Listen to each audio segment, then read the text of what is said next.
Llega reportero del Chapucero a la mañanera para exponer este tema muy relevante.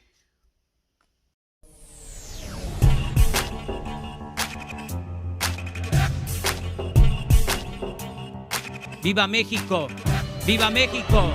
¡Viva México! Así es, mis estimados amigos, hoy estamos a 27 de enero del año 2021 y aquí estamos con otra nota más para su canal Chido el Coto Político.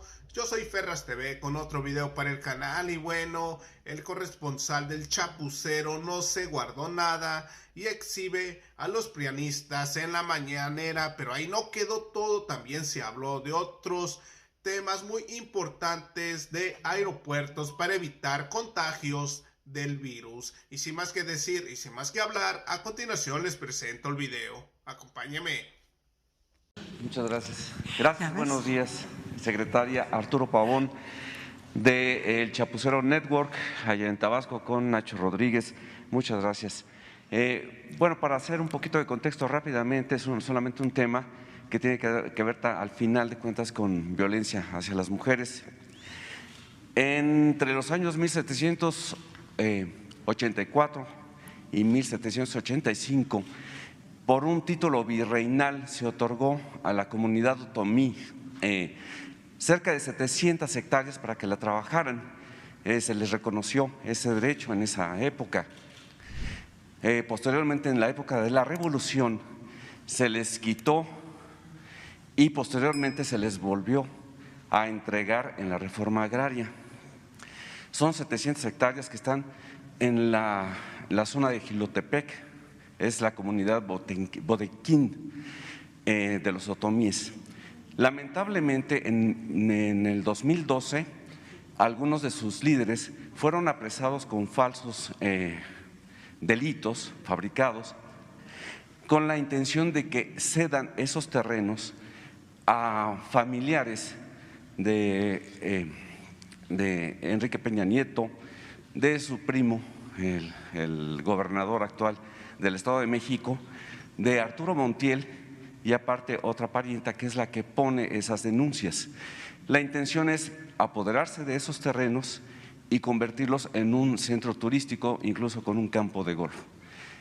Aquí lamentablemente no solamente fueron a esos 4 líderes inicialmente, uno murió por los tormentos que le dieron en la cárcel y su poca atención que le dieron, ya falleció, quedan 3 desde esa época y actualmente ya fueron detenidos más personas de la comunidad, incluso mujeres que ni siquiera estaban en una denuncia, no estaban sus nombres, pero fueron apresados.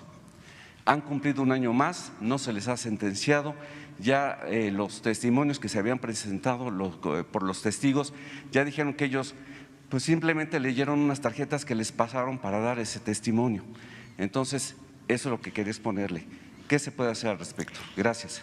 Mira, esto será del conocimiento inmediato de la Unidad de Fortalecimiento al Sistema de Justicia para que la licenciada Paulina Tella se encargue de revisar este caso. Me parece un caso muy interesante, como también hemos resuelto la excarcelación de algunos otros temas muy similares. Si tú recordarás, también en el Estado de México tuvimos el señor subsecretario Encinas dio cuenta también es más, aquí estuvieron las personas que fueron excarceladas, obtuvieron su libertad, de verdad, por los mismos exactamente o caso muy similar al que estás tú planteando. Por los mismos hechos también quisieron ahí armarles todo un tipo de pruebas y de evidencias sembradas para poderlos inculpar y procesar de delitos que ellos no habían cometido y que al final nosotros ayudamos muchísimo para que lograran su libertad. Y en este caso, si me das todos los datos, con mucho gusto lo veremos puntualmente. Quiero alguien de Reforma y del Universal también, para que podamos también tener aquí a los diarios más importantes. ¿De dónde? De Reforma, secretaria. ¿Cómo está? Buenos días. Hola. ¿Qué tal? Me gustaría tocar un tema que planteaba el día de ayer, que es la intervención de la delincuencia organizada en el tema de los tanques de oxígeno. Me gustaría conocer el diagnóstico que el gobierno tiene de este fenómeno, en dónde se ha presentado y sobre todo qué va a hacer el gobierno para atender esta problemática, sobre todo en medio de esta pandemia y de la desesperación de la gente por conseguir tanques. Ya hemos detenido a varias personas, pero yo creo que si quieres platicar, mi querida Rosa Isela, sí se han detenido ya varias personas, están siendo procesadas. Y con mucho gusto, miren, sé que el señor canciller Marcelo Ebrard está en un diálogo permanente con las autoridades norteamericanas para revisar este tema de la prueba PCR, pero también quisiera decirles que ya en México, en los aeropuertos, se están tomando medidas, digamos, para poder inclusive, hasta donde yo tengo entendido, practicar este tipo de pruebas. Ayer hablé con Miguel Torruco y con el ingeniero Arganis para ver esto de los aeropuertos, pero desde luego sí te puedo decir que hay un diálogo permanente del Gobierno de México a través del canciller Marcelo Ebrard con los norteamericanos para ver el tipo de situación, los requisitos para poder volar a los Estados Unidos. Esto pues ya se alargó la pandemia más de lo que cualquier país hubiera pensado que se iba a alargar. Ayer se anunciaba la instalación de módulos para aplicación de estas pruebas en el aeropuerto capitalino. ¿Se replicaría esta medida en otros aeropuertos que vuelen a Estados Unidos? Sí, efectivamente, es lo que me informaron. Inclusive ayer hablé largamente con Miguel Torruco, que es el secretario de Turismo, precisamente porque afecta en gran parte al turismo tanto que va a los Estados Unidos como al turismo que nosotros recibimos aquí en la Ciudad de México y en los otros aeropuertos internacionales que tenemos en el país. Y sobre este tema, secretaria, ¿valora el Gobierno de México aplicar la misma medida para los pasajeros internacionales? Se le ha preguntado anteriormente al subsecretario Gatell y ha dicho que no, pero ante esta, digamos, restricción del Gobierno de Estados Unidos y también de España, ¿se valora esta posibilidad por parte del Gobierno de México?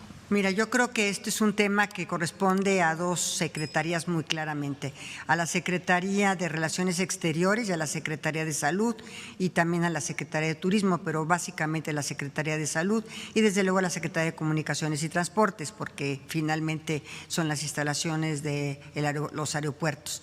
Entonces estarán seguramente dando una información mucho más precisa de lo que yo puedo ir a darte en este momento. Y solamente por último, Presidenta, cuestionarle sobre el estado de salud del presidente. Ya ayer se daba un reporte sobre el estado de salud.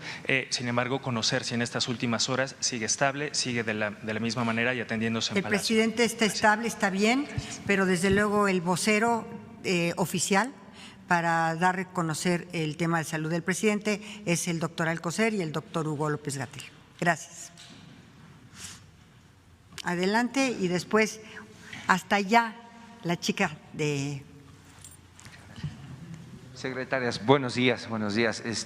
Tiene que ver con mi pregunta, con una investigación que solicitó el presidente de México que se realizara en torno a un contrato multimillonario de 370 millones de pesos en la alcaldía de Cancún a una empresa que pues inventaron ahí una emergencia sanitaria.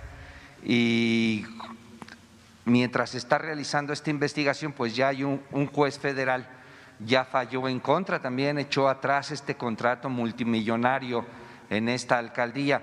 ¿Qué opinión le merece si se está combatiendo en ese sentido ahí la corrupción? Se llama Red Ambiental y está ligada a un político, Jorge Emilio González, el Niño Verde, y también en esa alcaldía hay abiertas por lo menos media docena de investigaciones en su contra por presunto desvío de recursos, lavado de dinero, y a ver si es posible que el titular de la Unidad de Inteligencia Financiera pudiera venir aquí a decirnos el estatus de estas investigaciones, sobre todo para despejar sospechas debido a que Santiago Nieto, el primo hermano de él, es el secretario técnico de esta alcaldía, poco para precisamente pues despejar estas dudas de que no haya contubernio. Secretaria, si me puede dar razón. Lo que tengo conocimiento de los hechos, sin embargo, bueno, pues tendríamos que darle oportunidad a los funcionarios que llevan estos asuntos de que vinieran a informar puntualmente. tienes alguna información? ¿No? Yo solamente a través de la prensa tengo esta información. Y el segundo tema, mi segunda pregunta tiene que ver con mujeres. Ustedes saben que el 80% de las trabajadoras del sindicato de Notimex pues han vivido en la intemperie, han vivido mucha violencia, han sufrido pues toda esta pandemia en casas de acampar. No se soluciona el conflicto todavía, la huelga. El presidente dijo que apenas se recuperara el vocero de COVID, estarían en posibilidad de reunirse también con las trabajadoras sindicalizadas. ¿Qué nos pueden decir? Si hay esa disposición a través de Jesús Ramírez Cuevas de que se encuentren también, así como con San Juana Martínez, con las trabajadoras sindicalizadas, con la secretaria de ese sindicato.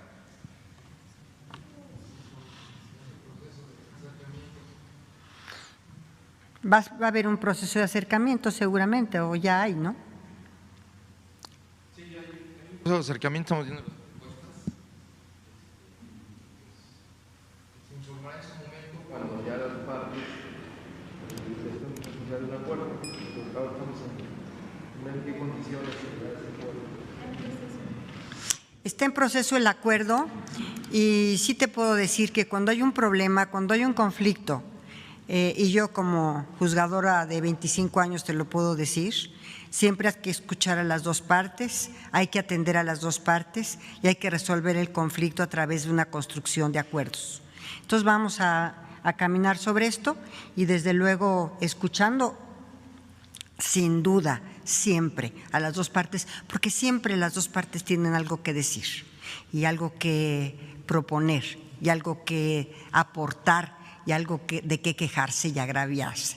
Ya le toca el turno entonces a las sindicalizadas. Lo que te puedo decir es que podemos ir caminando. Muy bien, muchas gracias. No hay nadie más de radio. ¿De qué? De algún radio. Yo te había dado la palabra hasta allá a ti y algún radio de Radio Fórmula también. Ah, bueno, a ver. Buenos días, secretaria. Radio Fórmula. Sara Pablo, de Grupo Fórmula. Preguntarle si valoraron o revisaron este informe del INEGI que habla de que agosto del año pasado ya eran más de 108,000 fallecimientos por COVID. ¿Qué se va a hacer con los registros que se tienen en la Secretaría de Salud? Si habría pues algún tipo de actualización, ¿cuándo se conocerá pues realmente cuántos fallecimientos por esta terrible pandemia ha habido? Mira, yo creo que el sector salud da un informe puntual, diario. El día de ayer estuvieron prácticamente casi toda la mañanera dando la información sobre el número de contagios, el número de fallecimientos, cómo están las estadísticas, las curvas de cada uno de los estados de la República, qué estados tienen oferta hospitalaria, qué estados tienen ya poca oferta hospitalaria, qué estados están teniendo mayor número de contagios. En fin, yo creo que la información que tú estás pidiendo es una información en tiempo real que se da todos los días en la noche y que se tiene al alcance de cualquiera en la información sobre la pandemia. El señor presidente ha dado una instrucción muy clara, que se transparente y que se conozca la situación de la pandemia en todo el territorio, en cada una de las entidades federativas. Y también decirte, estamos en comunicación permanente con los gobernadores en relación precisamente a sus entidades en el tema de la salud de los habitantes y de la pandemia. Eso sí te lo puedo decir. Me refería a este informe del INEGI. Mira, si te puedes quitar un poquito claro, esto porque a veces no te escucho bien. Claro, me refería a este informe del INEGI que se presentó justamente sobre los fallecimientos de COVID, si lo han ya revisado o todavía no. Desde luego que se revisa. Si quieres decirle, Rosa Isela, mira, en principio, a reserva de darle la palabra a Rosa Isela, te puedo decir que el INEGI es obviamente es sumamente confiable y tiene mucho más herramientas que nosotros para dar a conocer datos muy reales y muy confiables. Pero a ver. Así es, mis estimados amigos, como terminaron de ver el video, exponen al corruptazo del niño verde. Y bueno, amigos, hasta aquí llegamos con otra nota más para su canal Chido el Coto Político. Yo soy Ferras TV, no olviden suscribirse, compartir el video y regalarme su valioso like. Gracias.